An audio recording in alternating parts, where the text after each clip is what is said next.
Baruch Hu Elokeinu shebra'anu lichvoidoi. Baruch Hu Elokeinu shebra'anu lichvoidoi.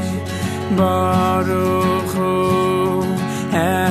Elokeinu shebra'anu lichvoidoi. Baruch Hu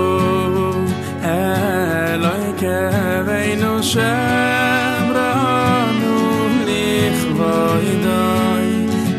הנה דברינו מיוסדים על מה שכתב אדמו"ר ז"ל, dans הלכות שבת, לקוטי הלכות הלכות שבת הלכה זין, passage Samertet, 69. Alors nos paroles, dit Rabbi Nathan, elles sont basées sur ce qu'il a enseigné le Rebbe dans la Torah Vav, le passage 4. וזה לשונו כשרוצה אדם ללך בדרכי התשובה צריך להיות בקיא בהלכה וצריך להיות לו שני בקיאות. Donc quand quelqu'un il veut aller dans les chemins de la tchouva, il doit connaître la halakha, c'est-à-dire il doit connaître la méthode. Il y a une méthode de tchouva, et cette méthode, c'est deux attitudes à avoir dans la tchouva.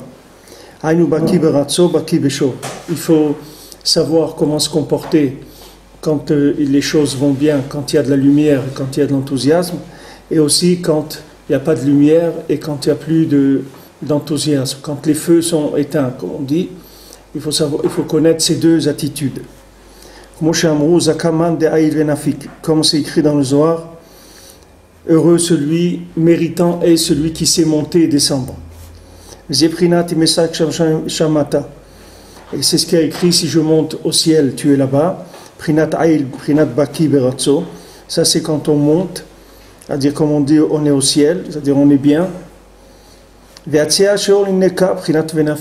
Et savoir comment trouver Hachem quand il y a des problèmes, quand il y a des situations qui sont désagréables, qui sont gênantes, qui sont inquiétantes, tout ça. Il faut savoir comment trouver Hachem. Hachem, il se trouve tout le temps. Que ça aille bien ou que ça aille pas bien, Hachem, il est toujours là. Prinat Baki Beshov, ça s'appelle Baki Beshov. C'est-à-dire ça, c'est le retour. C'est-à-dire il y a le Retso, qui est la course, qui est le mouvement expansif vers le haut, et il y a le chauve, que le chauve c'est le retour, quand la personne elle revient vers le bas, vers la réalité matérielle, c'est-à-dire les choses qui sont le côté désagréable de ce monde.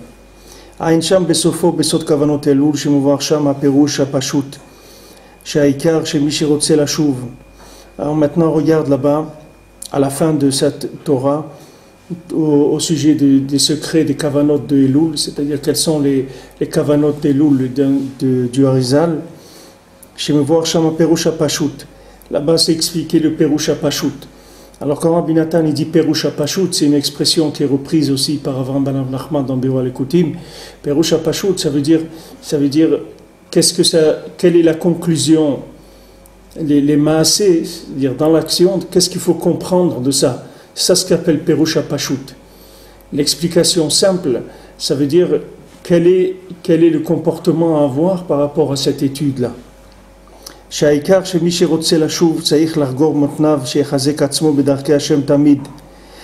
qui veut faire tchouva, il doit, comme on dit, attacher la ceinture. Qu'il se renforce dans les chemins d'Hachem tout le temps.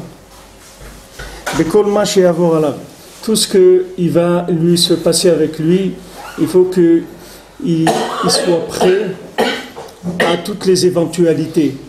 Comme quelqu'un qui fait l'armée, il va aussi bien cirer ses chaussures et bien se coiffer et tout pour le défilé, mais aussi il va être prêt à se rouler dans la boue, à se mettre en danger pour attaquer au moment où il va être dans la guerre. Donc il faut les deux bekiyut, c'est-à-dire qu'il faut savoir comment servir Hachem quand ça va bien, quand on est en bonne santé, quand on a de la parnassa, quand on a envie de prier, quand on a envie d'étudier, quand on a des bons rapports avec les gens. Et il faut savoir comment servir Hachem quand tu es malade, pauvre, bête, persécuté, fâché avec tout le monde et angoissé, tout ça. Il faut savoir comment servir Hachem aussi dans cette situation-là. Parce qu'on va avoir besoin absolument des deux, puisqu'on va passer, c'est obligé de passer par ces deux, puisque c'est le système même de la vie. Comme le cœur quand il bat pas, il y a un battement du cœur. Le cœur, Hachem, il aurait pu faire le cœur en continu. On n'a pas besoin qu'il y ait un battement. Il aurait pu marcher en continu. Mais le battement, c'est que le cœur, il bat et il revient. Il va, il revient. Alors ce mouvement-là, c'est le mouvement de la vie, Pachout. Et c'est de ça qu'ils ont trouvé le système de la mécanique, le système du moteur à explosion, toutes ces choses-là, toutes ces mécaniques qu'ils ont découvertes, c'est uniquement par rapport à ce système-là. C'est-à-dire le système d'aller et venir.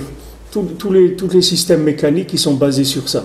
C'est-à-dire le fait d'aller et de revenir. Comme on dit le courant alternatif, c'est-à-dire tout marche toujours en alternance. Tout ce monde, il marche toujours comme ça. Il y a des hauts, des bas, il y a l'été, l'hiver, le jour, la nuit. Il y a toujours ces deux principes-là. Donc celui qui veut faire tchouva, il faut l'avertir, il faut lui dire qu'il ne va pas avoir que des beaux jours dans sa vie. Il va y avoir des moments qui vont être difficiles. Maintenant, ces moments difficiles, il ne faut pas qu'il s'inquiète. Il y a une méthode aussi pour savoir comment vivre avec Hachem dans les moments difficiles. Dans les moments faciles, la plupart des gens, ils pensent savoir, mais ils ne savent pas bien. Ils ne savent pas, mais la plupart des gens, ils pensent savoir. Ils ne s'inquiètent pas trop quand ça va bien de comment gérer les bons moments. Mais même les bons moments, il faut savoir les gérer. Parce que si on ne sait pas gérer les bons moments, alors les mauvais moments, ils deviennent très très difficiles à vivre. Tous les problèmes qu'on a quand ça ne va pas bien, c'est parce que quand ça allait bien, on n'a pas su comment faire. Et ce qu'il a dit Yosef à Paro, si tu sais gérer les 7 années d'abondance, alors tu vas passer les 7 années de famine sans problème. Mais si tu ne sais pas gérer les 7 années d'abondance, les 7 années de famine, c'est très difficile. Alors Rabbi Nathan, il dit ici que celui qui veut faire tchouva, il doit se préparer à affronter ces deux genres de situations.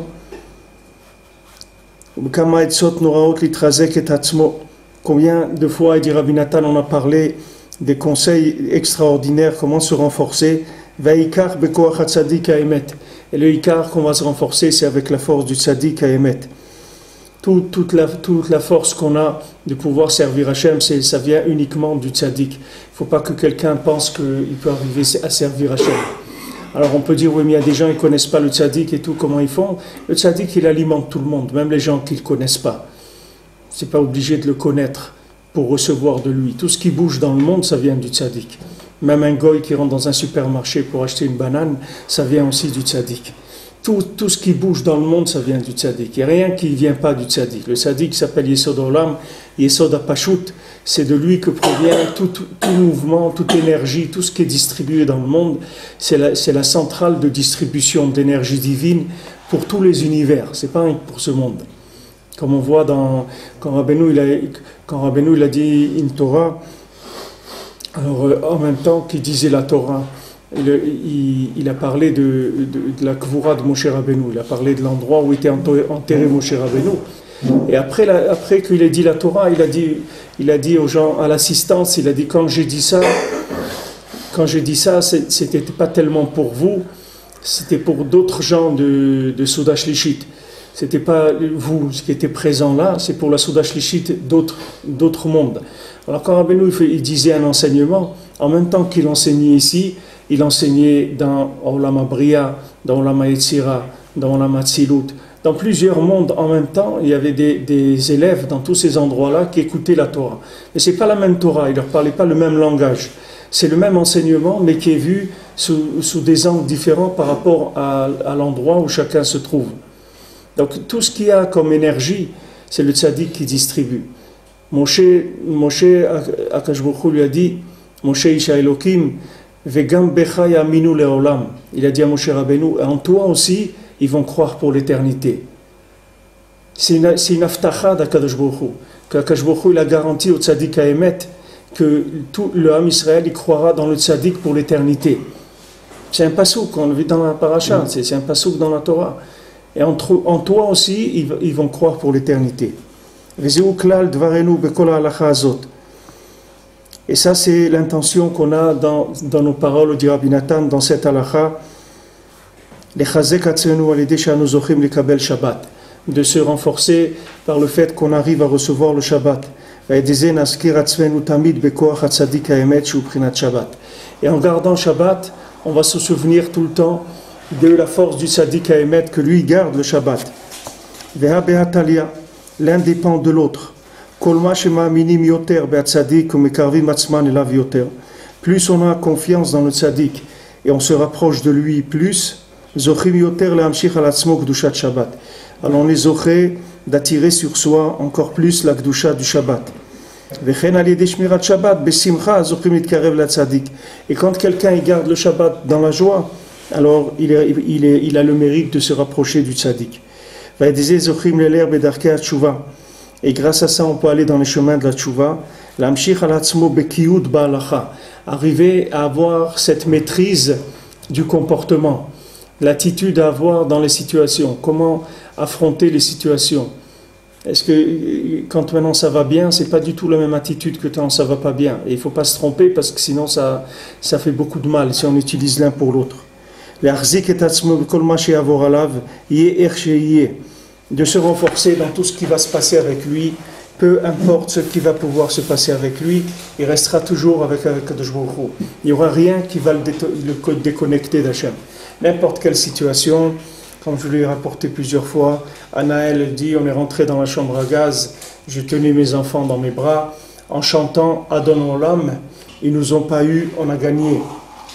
Ça veut dire que quelqu'un qui est capable de rentrer dans la chambre à gaz en chantant Adon Olam, c'est quelqu'un qui est arrivé au Yichud de Kadosh Baruch Hu, c'est-à-dire c'est quelqu'un qui est arrivé dans la période la plus obscure qu'il peut avoir dans la vie, de rester attaché à Hachem et de chanter Adon Olam, en disant à Hachem, si c'est ça que tu as voulu, alors c'est toi qui décides.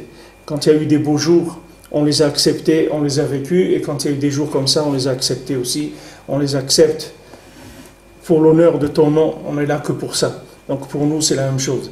C'est pas la même chose, on préfère des beaux jours, c'est sûr. Mais nous, on restera avec toi dans toutes les situations. Anaël l'autiste. Pardon? Anaël l'autiste. Anaël. Anaël, oui. Anaël Shimoni, oui.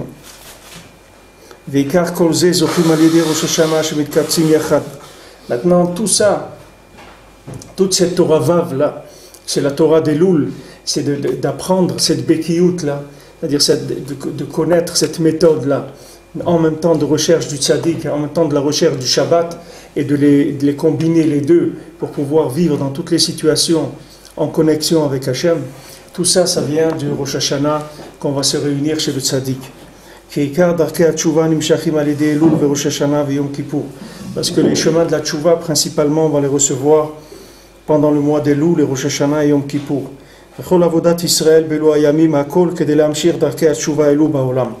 Maintenant, on l'a vu déjà que toute la Avodat Hashem qu'on fait dans ces jours-là, c'est pour amener les chemins de la tchouva dans le monde. C'est ça le but. Le but, c'est de faire une ouverture dans le monde des méthodes de tchouva. C'est de la recherche. C'est-à-dire, c'est pour permettre au monde de connaître des chemins de tchouva. Tout celui qui a fait tchouva, que maintenant il fait les slichot en Elul, il essaye de faire un peu de avoda pendant Elul, il fait Rosh Hashanah chez le tzaddik, il fait Aseret Yemei Tchouva, Yom Kippour. Le but, c'est qu'il va amener dans le monde des découvertes. Des découvertes de quoi? Des découvertes de méthodes de tchouva, des nouvelles méthodes de tchouva. C'est-à-dire que renouveler la tchouva, permettre aux gens qui ne savaient même pas que ça existe, de savoir que ça existe, permettre à ceux qui ont essayé et qui n'y arrivaient pas, de maintenant ils vont y arriver, parce qu'il va y avoir un raffinement de la méthode, sans arrêt.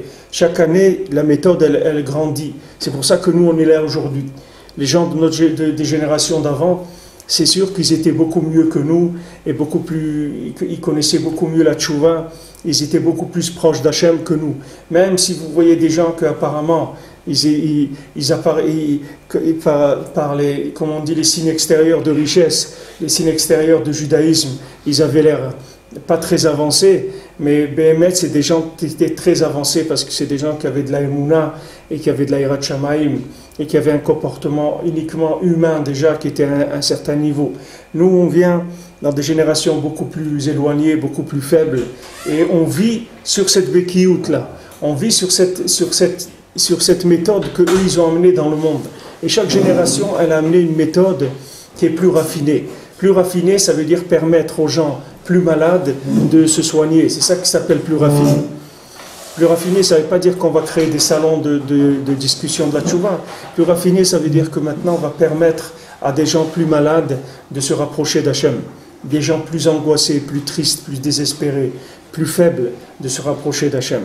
Des gens qui vont arriver à pratiquement aucune possibilité de faire quoi que ce soit. Et ils vont arriver uniquement à dire à Hachem, sauve-moi, sauve-moi Hachem, il n'y a que toi qui peux me sauver. Et tout leur judaïsme, il est que dans des phrases comme ça. Ces gens-là aussi vont arriver à faire tchouva. Parce qu'il y a une itpashtout, c'est-à-dire qu'on répand la méthode de la tchouva. La méthode de tchouva, elle se raffine, comme des méthodes d'enseignement. Les méthodes d'enseignement qu'il y avait il y a 2 siècles, c'est pas comme les méthodes d'enseignement qu'il y a aujourd'hui. Aujourd'hui, tu as l'audiovisuel, tu as ça, il y a beaucoup de méthodes d'enseignement, tu as de l'hypnose, il y a beaucoup de choses pour enseigner à quelqu'un. Et on peut arriver à enseigner à n'importe qui. La plupart des gens, ils savent lire et écrire. Alors qu'avant, tu vois, le taux d'analphabétisme, il était énorme. 80% des gens ne savaient pas lire. Aujourd'hui, tu as peut-être 10-15% des gens qui ne savent pas lire et écrire. Et encore, pourquoi? Parce que les méthodes, elles se sont raffinées. Il y a des méthodes qui sont plus efficaces, qui peuvent atteindre les gens les plus en difficulté. Dans la tchouva, chaque année, bon, Hachem, chaque jour, le tzaddik, il alimente le monde en nouvelles méthodes de tchouva. C'est pour ça qu'il faut se renforcer, parce que c'est dommage, le jour où on va trouver le médicament pour toi, c'est dommage que tu ne te présentes pas ce jour-là chez le médecin, parce qu'il y avait le médicament qui t'attendait. Les gens ils disent, ouais, mais moi j'ai été tous les jours à la Coupa Trolim, j'ai été chez le docteur tous les jours. Chaque jour il me disait, il n'y a rien pour toi. Alors je me suis fatigué, j'ai plus été. Il dit, c'est dommage, parce que quand la fois où tu n'es pas venu, c'est là où ils ont distribué pour toi, il s'est arrivé le médicament pour toi. Chaque jour, il y a un nouveau médicament. Et si on est là aujourd'hui, c'est parce qu'il y a eu des médicaments qui ont marché. Comment on nous a sortis à nous? Comment on nous a permis de venir vers la Torah, de venir vers le tzaddik, de venir en Eretz Israël, de se marier, d'avoir des familles, de fonctionner, etc. Tout ça, c'est des nissim gdolim, c'est des grands miracles. Et ça vient du fait qu'il y a une itpashtout de la méthode de la tchouva, que la méthode de la tchouva se répand dans le monde. De manière à ce que l'homme Israël puisse faire tchouva.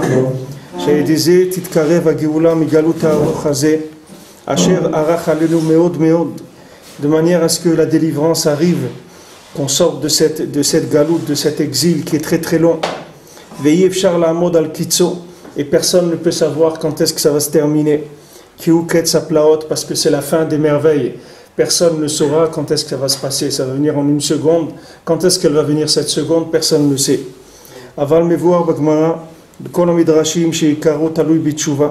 Mais c'est écrit dans la Gemara et dans le Midrashim que toute la venue de Mashiach, elle dépend de la tchouva. C'est pour ça que les tzadikim véritables, ils se fatiguent uniquement pour amener de la tchouva dans le monde.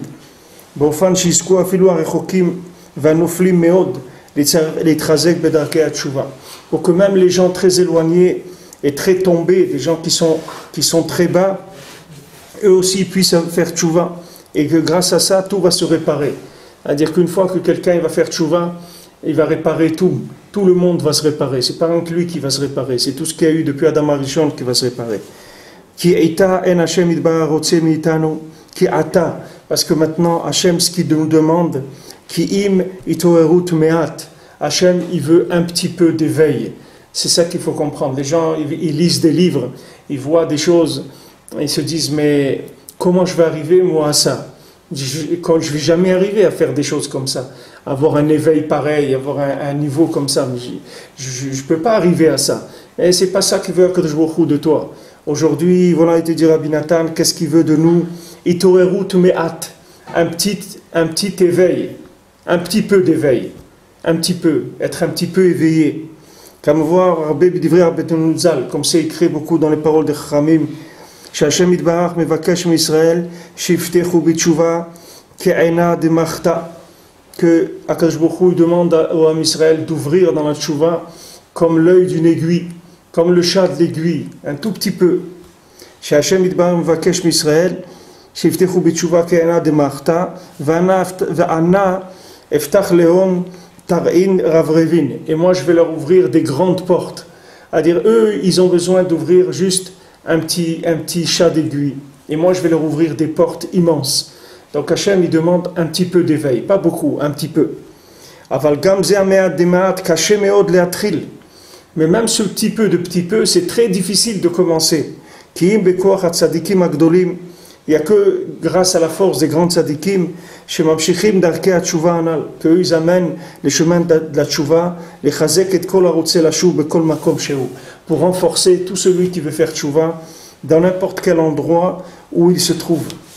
וכל זה מרומז בזוהר חדש בעניין תיבת נוח.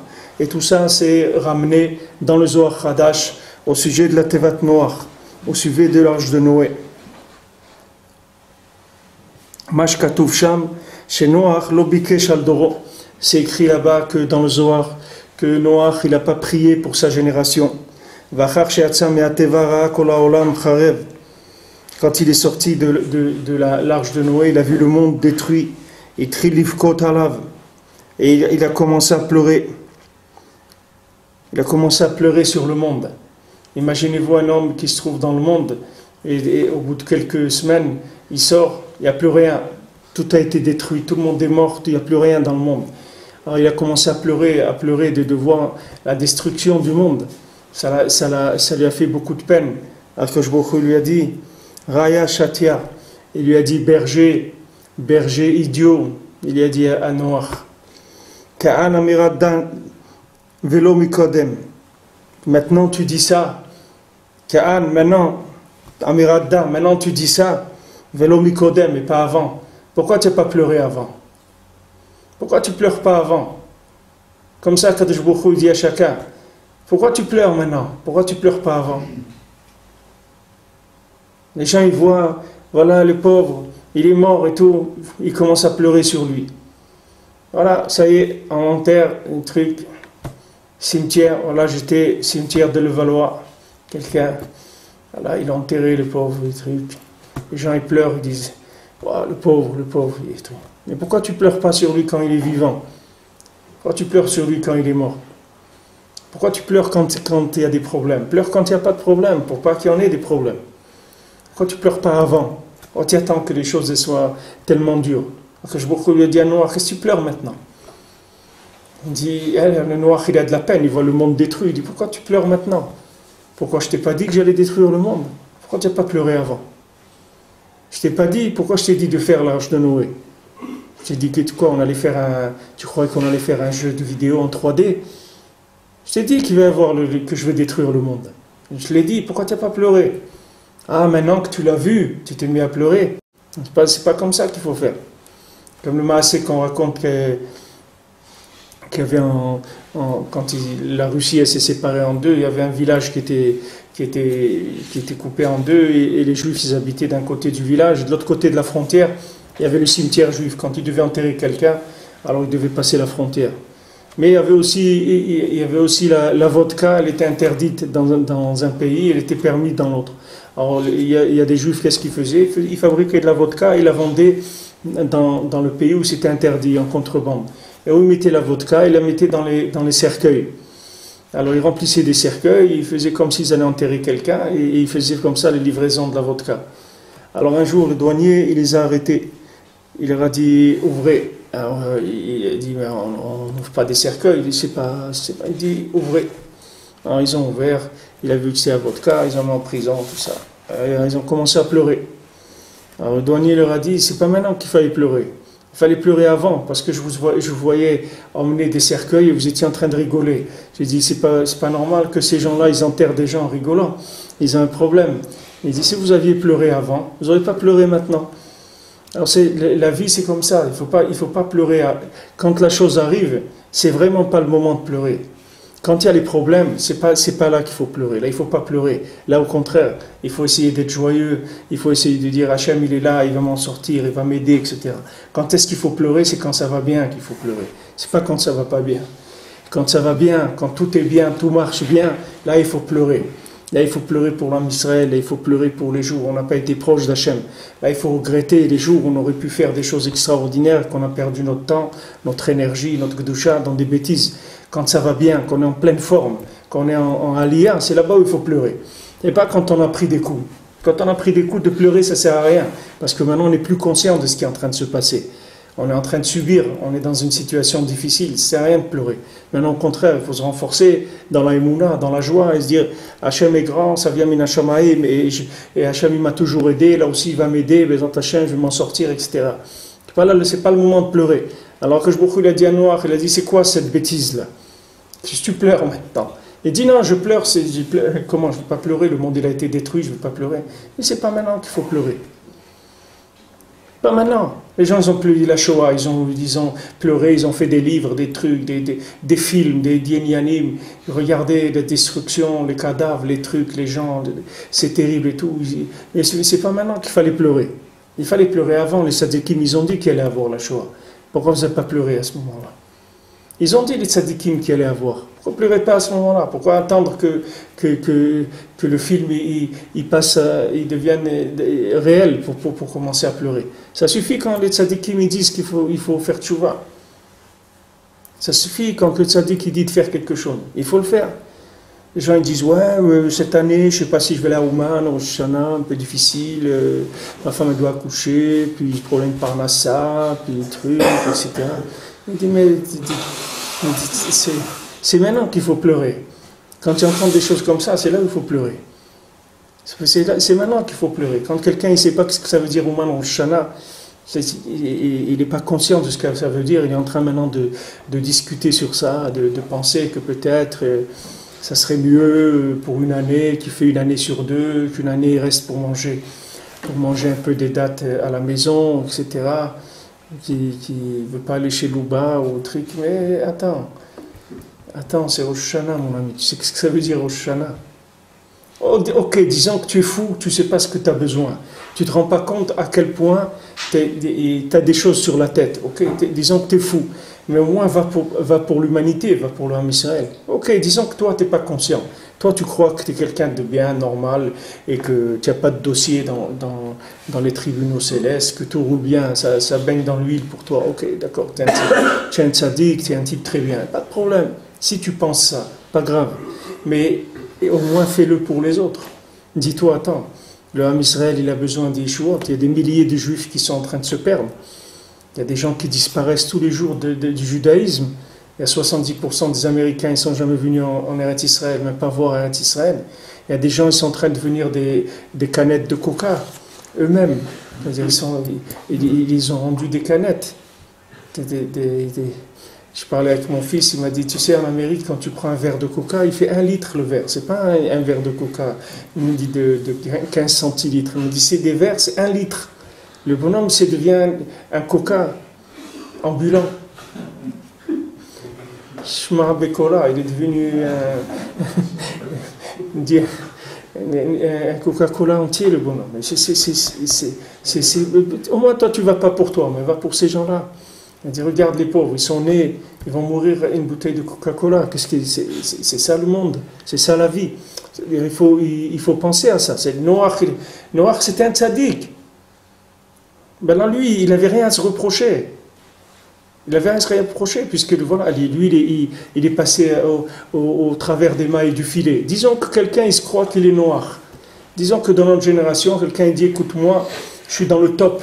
Moi, Baruch Hashem, je fais Shabbat, je mange kasher, je fais Tarata Mishpacha, je fais tout ce qu'il faut faire. Moi, j'ai rien à me soucier pour moi. Ok, disons que quelqu'un, il croit ça. Ben, c'est pas vrai, mais disons que quelqu'un, il est tellement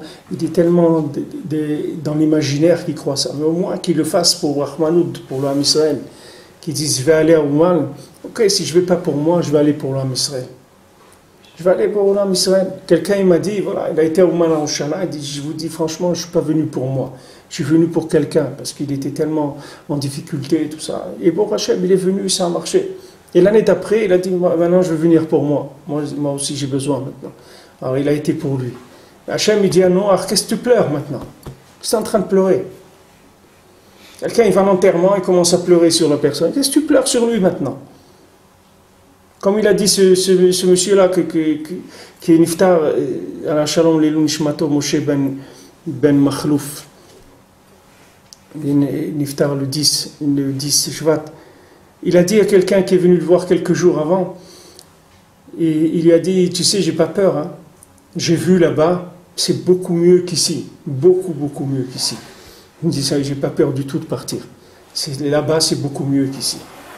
Alors qu'est-ce qu'il pleure sur quelqu'un qui meurt? Il est mort, c'est Nifla, il est parti. Bon, Hachem, il est parti d'ici, il est sorti de la marmite de ce Gainam qu'il y a ici. Qu'est-ce qu'il y a à pleurer sur lui? Il faut pleurer quand il est vivant, pas quand il est mort. Il faut pleurer pour qu'il fasse Shabbat, il faut pleurer pour qu'il fasse Tchouva, il faut pleurer pour qu'il connaisse le tzaddik, il faut pleurer pour qu'il ait des enfants, il faut pleurer pour qu'il se marie, il faut qu'Hachem il ouvre la tête pour qu'il sache quoi faire dans ce monde. C'est sur ça qu'il faut pleurer. Et que la personne qui est morte, il ne faut pas pleurer. Il faut lui dire Mazal Tov, Batzlacha et tout, et hasta la vista, c'est tout. On va se voir un de ces quatre, c'est tout. Il ne faut pas pleurer. De pleurer de quoi? Qu'est-ce qu'il y a de pas bien? Qu'est-ce qu'il y a de pas bien? Il s'en va de ce monde-là vers un bon... Mais n'importe comment que c'est là-bas, c'est mieux qu'ici. N'importe quelle place quelqu'un il a là-bas, il est mieux qu'ici. Donc qu'est-ce qu'il y a à pleurer? Hein, c'est comme ça, il dit à Noah, qu'est-ce que tu pleures maintenant? Tu vois le monde détruit, tu m'as pleuré, qu'est-ce que tu pleures maintenant? Je t'ai dit que j'allais détruire le monde. C'est à ce moment-là que j'attendais tes pleurs. Tu aurais pleuré, j'aurais pas amené le déluge. Tu pleures maintenant. Acharemot Kedoshim, après que maintenant le monde il est détruit, tu commences à pleurer sur le monde. Kevan de Chazano Arkach, écrive Alvan ve Karbanin. Quand il a vu ça, Noach, il a été makriv, il a amené des korbanot, des holot, des korbanot. Aïn Sham, Mashem Vayer Sham, Marat Moshe Rabbeinu, Shemasar Nafshol Israël Vetzilam. Regarde là-bas le Zohar, comment Moshe Rabbeinu, lui, il a donné sa vie pour l'homme d'Israël, il les a sauvés. Pourquoi? Parce que Moshe Rabbeinu, lui, il a vu ce qu'il allait devenir, le bonhomme. C'est pas maintenant ce qui se passait avec lui. C'est pas que maintenant tu le vois, il tourne, il est à rue Montmartre, il va manger un truc au resto et truc et tout. C'est pas ça qu'il voit. Lui, Moshe, il voit qu'est-ce qui va devenir cette personne-là, qu'est-ce que c'est son futur, son avenir. Et sur ça, il pleure. Et sur ça, il s'occupe. C'est pour ça que Moshe Rabbeinu lui a donné sa vie pour le Ham Israël. Quand Akash Baruch Hu, il a dit je vais détruire le Ham Israël à cause du Chot HaEgel, Moshe Rabbeinu lui dit il n'est pas question. Il n'est pas question de faire une chose comme ça.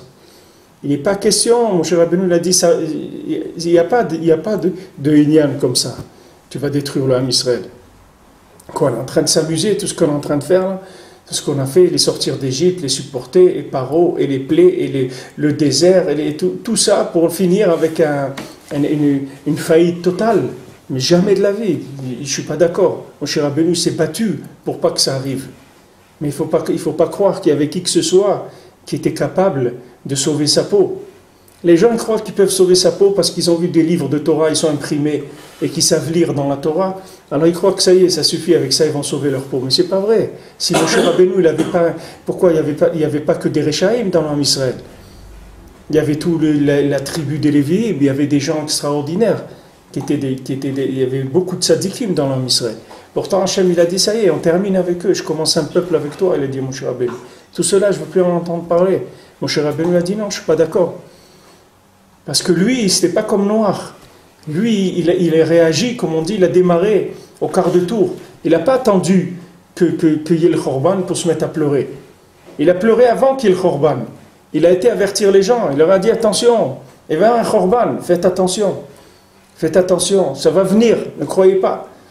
Moshe Rabbeinu, il a averti, et il a été chez Akadosh Baruch Hu, il a dit, moi je ne suis pas d'accord, moi je ne marche pas, ou avec le Ham Israël ou rien. Adé le Tzaddik, il a donné sa vie entière pour le Ham Israël. Il a souffert, il a donné sa vie, il n'est pas rentré en Eretz Israël, Moshe Rabbeinu. Il n'a pas été enterré en Eretz Israël, tout ça rien que pour le Ham Israël, pour sauver le Ham Israël. Lui, il est arrivé à un autre niveau, c'est-à-dire il est arrivé à une vision. Comme Rabbeinu dit que Moshe Rabbeinu, lui, il a vu Zéa Dava, il dit que les autres Nevi'im, ils voyaient Ko Amar Hashem. Voilà comment Hashem, il a dit. Il voyait une vision qui était un report de choses. Tandis que Moshe Rabbeinu voyait Zéa Davar, il voyait la chose comme elle était, mamash. Donc Moshe Rabbeinu, quand il voyait quelqu'un, Qui c'est un chacham? C'est celui qui voit qu'est-ce qui va naître de la situation. C'est pas celui qui voit ce qu'il y a devant lui. Ce qu'il y a devant lui, c'est pas un chacham. N'importe qui peut voir ce qu'il y a devant lui. Un chacham, c'est quelqu'un qui sait voir après qu'est-ce qui va se passer. C'est ça le chacham. Alors lui, quand il voit ça, alors lui il pleure. Lui il pleure, il va voir Hachem, il dit non Hachem, ne fais pas. Ne fais pas ça. Ne fais pas ça, ne fais pas ça, c'est ton peuple. Tu vas voir, ça va s'arranger, etc. Il va plaider pour l'âme Israël. Il va donner sa vie pour l'âme Israël. Parce qu'il voit.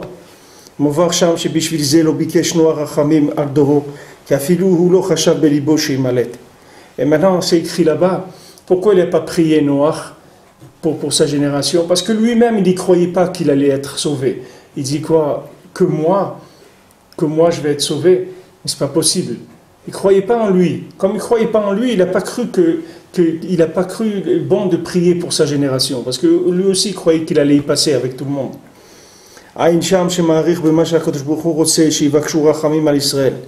Regarde là-bas dans le Zohar, comment Kadosh Baruch Hu, il veut qu'on demande de la miséricorde sur l'âme Israël. Comme elle dit à Naël dans son livre, elle a dit ne priez pas pour moi spécialement, priez pour tout le Ham Israël. Et moi je suis dans le Ham Israël. Priez pour tout le Ham Israël. Tout ce que vous voulez demander pour moi, demandez-le pour moi dans le Ham Israël, pas pour moi seul. Parce que tout le Ham Israël, il a besoin. Il faut prier chaque jour pour Ham Israël. Chacun là où il est. N'importe qui est ici, il est déjà bien avancé par rapport à Ham Israël. Au Hachem, des gens, ils ont été Ouman en Shana, Shomer Shabbat. Il y a beaucoup de choses qui sont extraordinaires. Il faut prier pour l'Ham Israël qui ne sait même pas que ça existe. Il y a des gens, ils ne savent même pas ce qu'ils font dans ce monde, ils ne savent même pas pourquoi ils sont venus ici. Ils n'ont aucune idée de ce que ce monde, à quoi il sert. Ils sont rentrés dans un monde, ils font n'importe quoi, ils ne savent pas à quoi ça sert. C'est sur ça qu'il faut pleurer, il faut demander à Kadosh Baruch Hu. Voilà, Kadosh Baruch Hu, tu m'as réveillé à moi, qu'est-ce que je vaux moi? Je vaux plus qu'un autre? Je ne vaux pas plus qu'un autre. À moi, tu m'as sorti, tu m'as montré, Baruch Hashem, le Tzaddik, tu m'as montré la Torah, tu m'as montré Ouman Shana, tu m'as montré le Shabbat et tout. Alors les autres aussi, montre-leur. Comme tu m'as fait cadeau, pourquoi moi j'ai fait quelque chose de bien dans ma vie? Je fais que des bêtises dans ma vie. Donc ce n'est pas mes bêtises qui m'ont fait faire tchouva. Pourquoi tu m'as sauvé à moi? Il y a les autres aussi. On va laisser ces gens-là, on ne peut pas les laisser. Voilà, tous les jours. Tous les jours, il y a des mariages mixtes, tous les jours, il y a des gens qui s'éloignent de leur identité. Alors, il faut demander à Kadosh Baruch Hu. Kadosh Baruch Hu, il attend que ça. Qui est-ce qui va les sauver, ces gens-là? Il n'y a personne qui peut les sauver.